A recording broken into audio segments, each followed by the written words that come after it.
So I booked a last-minute ski trip to Val d'Isere with people from my deal team, people I'd spoken to maybe 4 times, and the whole thing cost me £4,200. And I want to be honest, I had to Google whether Val d'Isere was even good before I confirmed. That's the thing nobody tells you about earning this kind of money in your 20s. You make decisions at a speed that slightly outpaces your actual knowledge of the world.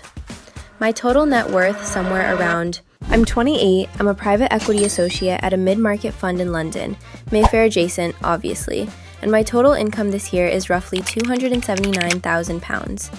But that number is doing a lot of heavy lifting, because what actually lands in my account every month is not that. The £279K is made up of a few things.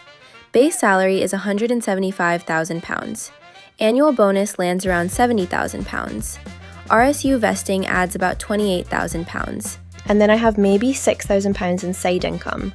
I got paid to write one angel deal memo, and I tutored a handful of students trying to break into IB, which honestly feels bizarre given how recently I was sitting exactly where they are, refreshing my inbox at midnight, waiting for an offer that might not come. Together, that's £279,000 pre-tax. Looks incredible on paper, sounds incredible at dinner. Then HMRC opens its mouth. The tax bill alone made me audibly gasp, out loud, in my flat, alone. On the salary piece, my gross monthly is roughly £14,583. Out of that, income tax and national insurance takes about £5,900. Pension sacrifice pulls another £1,200 before I even see it, so my salary take-home is around £7,483 a month. Then the RSU and bonus get layered in, about £1,400 net monthly from the RSUs and roughly £2,917 net monthly equivalent from the bonus. Total monthly take-home lands at about £11,800. Annualised, that's around £141,600.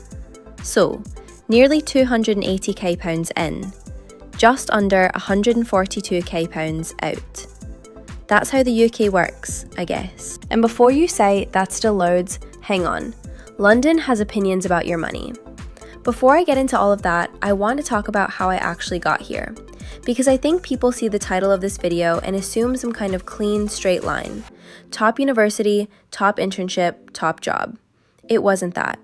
I applied to 22 banks in my second year at university. 22. I got rejected from 3 before I even got my first offer, and those rejections stung in a way that's hard to explain. Not because I was devastated, but because I'd been so certain. I was the person who'd read every book, done every course, prepared every answer.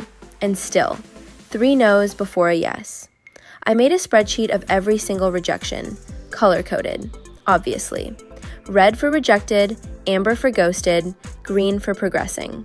Very on brand in retrospect. I got into IB at a bulge bracket, survived 2 years, and I do mean survived, because there were stretches of that job where I genuinely didn't know what day it was. And then I lateraled into PE. That transition felt enormous at the time. PE felt completely out of reach from where I was standing. I didn't know anyone who'd done it through the route I was taking. I didn't have a mentor, didn't have a warm intro, didn't have anyone to tell me whether my application was even formatted correctly. I just applied and acted confident in every room I walked into, which is either a personality trait or a coping mechanism, and I've never been entirely sure which. Looking back, I had absolutely no idea what PE actually was when I applied. I'd read the definition, I could explain it in an interview, but the texture of the job, the pace, the way a single deal can consume months of your life, I didn't understand any of that. Still figuring it out, honestly. Some days it feels like the most interesting job in the world. Some days I'm on my 4th consecutive hour of a data room and I'm thinking about the Le Creuset pot sitting unused in my kitchen. Anyway, let's talk about where the money actually goes. Rent is £3,400 a month. 1 bed in Marylebone. Yes, it's expensive. No, I don't regret it. Well, sometimes at 2 a.m. when I'm still on a call and I remember what I'm paying for a flat I'm barely in, I think about it. Council tax and utilities run about £280. I genuinely don't understand my energy bill. I just pay it. Transport is around £160, mostly Oyster plus the occasional black cab after 10 p.m. when I decide I deserve it, which is more often than I'd like to admit. Groceries are roughly £420 a month. Waitrose, always Waitrose. I tried Lidl once, I lasted 11 minutes. It wasn't ideological, I just couldn't find anything and then felt stressed and left.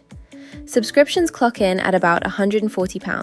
Netflix, Spotify, 2 news sites, a meditation app I haven't opened since January, and LinkedIn Premium, which I keep because I think it does something for the algorithm.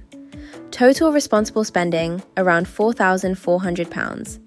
Then there's everything else. Restaurants and bars run about £800. Mostly client adjacent, I tell myself. Mostly not. Coffee is £180 a month. I have a preferred cafe near the office and a backup cafe for when the first one's too busy, both north of £5 a flat white, no notes. Skincare and beauty is roughly £350.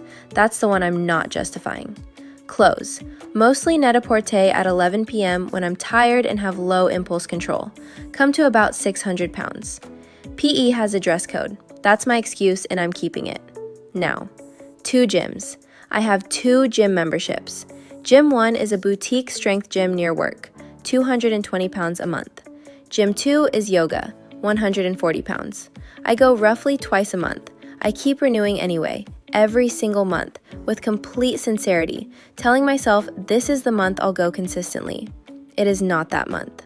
Yes, 2 gyms. No, I will not be taking questions.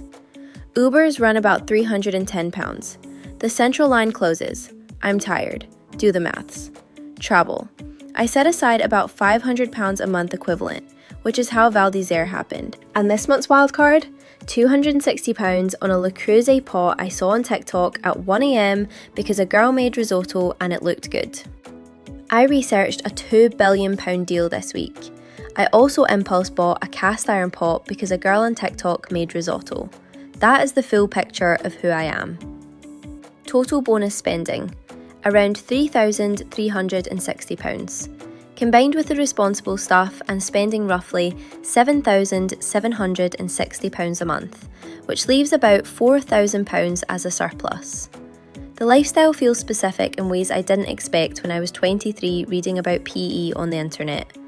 I'm at my desk by 8 a.m, often past 9 p.m. The job eats time first and money second. On weekends, I walk through Regent's Park like it's a personality trait. Same route, same coffee, same bench where I sit and pretend I'm going to read, but actually just decompress in silence. Brunch is always caravan or ottolenghi. Same order every time. I've stopped pretending I'll try something new.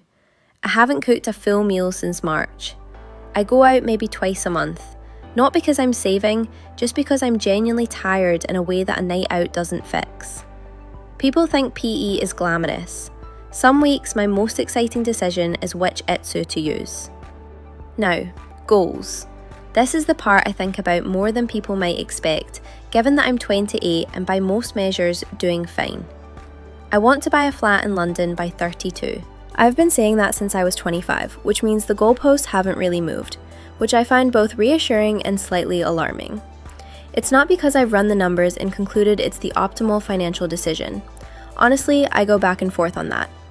It's more that ownership feels like stability, and stability is something I've been chasing since I started a job that could theoretically end tomorrow if a fund decides not to make me up. That's the thing about PE that doesn't make it into the LinkedIn posts. The trajectory feels linear from the outside. From the inside, every year feels like a re-audition. So the flat isn't just a financial goal, it's a psychological anchor. Longer term, I want optionality at 40. Not retirement in the traditional sense. I don't think I'd actually stop working. I think I'd just be unbearable with too much free time. But the genuine ability to choose, to turn something down, to take a month off without it being a career conversation. That's what I'm building toward, even if some months it doesn't feel like it. In terms of what I actually do with the surplus, I max my ISA every year without exception. The pension runs through salary sacrifice, so it's gone before I see it, and I put a portion into a taxable brokerage account. I don't have a tight 5-year financial plan written on a whiteboard somewhere. I have a spreadsheet with 3 scenarios. conservative, base case, optimistic, and I update it when I'm procrastinating on something else. That's basically the same thing. Here's where I actually am. ISA sitting at about £48,000, pension around £34,000, taxable brokerage at £61,000, cash roughly £22,000, property, 0, still working on it. Total net worth somewhere around £165,000, not bad for 28, not as much as the salary sounds like it should be. The honest part, the bit I want to sit with for a second. I upgraded everything in year 1 of PE, flat, gym, groceries, all at once, all immediately. It felt earned and it felt correct and it felt like the version of my life I'd been working toward. It also just evaporated. I didn't feel richer. I felt the same, just with better olive oil. And I wish I'd been slower about it, because lifestyle creep is genuinely harder to reverse than people acknowledge. The number sounds like freedom. The reality is, I work harder than I ever have. I just do it in nicer shoes, in a nicer postcode, with a Le Creuset pot I have never used. Would I do it again? Yes. Did I think it would feel like this? No. So that's 279k gross, roughly 142k net. Real life in London landing at about £4,000 left over after everything. I'm not complaining, I'm just being honest about what the number actually means versus how it sounds when someone says it at a dinner party. This is what I make.